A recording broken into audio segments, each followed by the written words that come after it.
Hello and welcome back to Today is Old.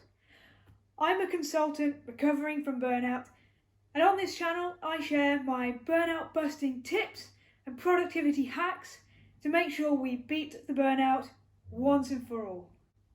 This is a series I'm calling Sunday Roast.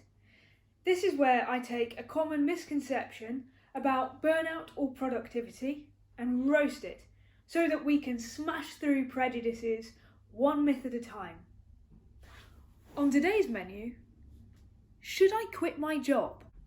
Well, I'm a consultant, so the answer is, it depends.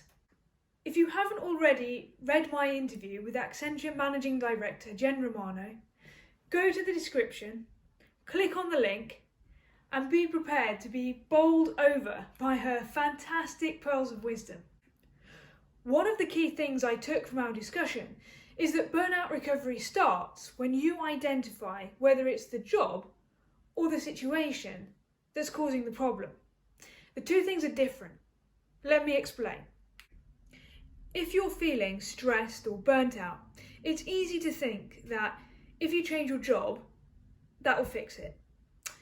But I think we're too quick to leap to this conclusion, and then we get surprised or disappointed when we change jobs but feel exactly the same. I nearly fell into the same trap too. When I was starting to burn out but hadn't realised that it was actually burnout, I applied for another job, doing exactly the same thing that I'm doing now, just in a smaller firm. I actually even went to the interview. But what I realised in the interview was, even if I change my job, I am going to feel exactly the same.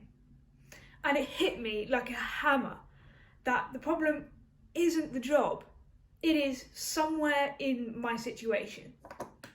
In fact, if I'd have changed job, it would actually have been worse, because I would have lost the valuable network and support that I have in Accenture.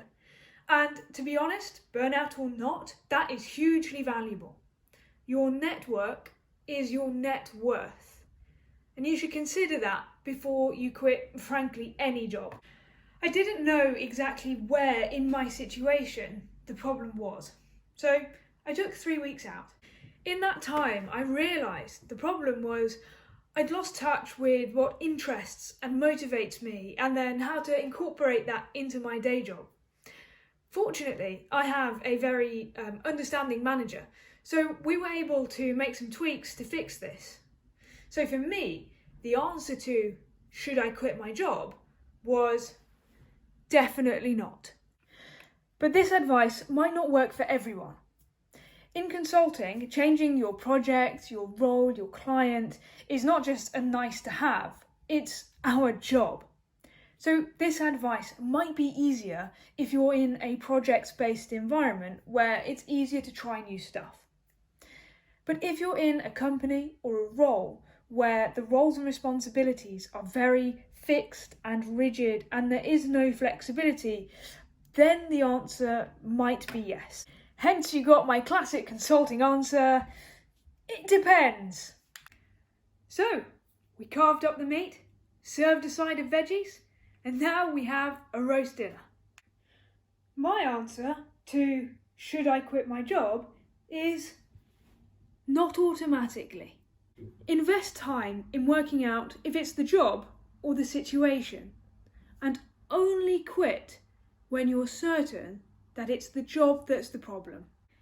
If you've made it this far, congratulations and thank you. Join me in the next video for 5 first steps to burnout recovery. Well, that's a mouthful. In the meantime, please like, comment, subscribe, whatever proper YouTubers do.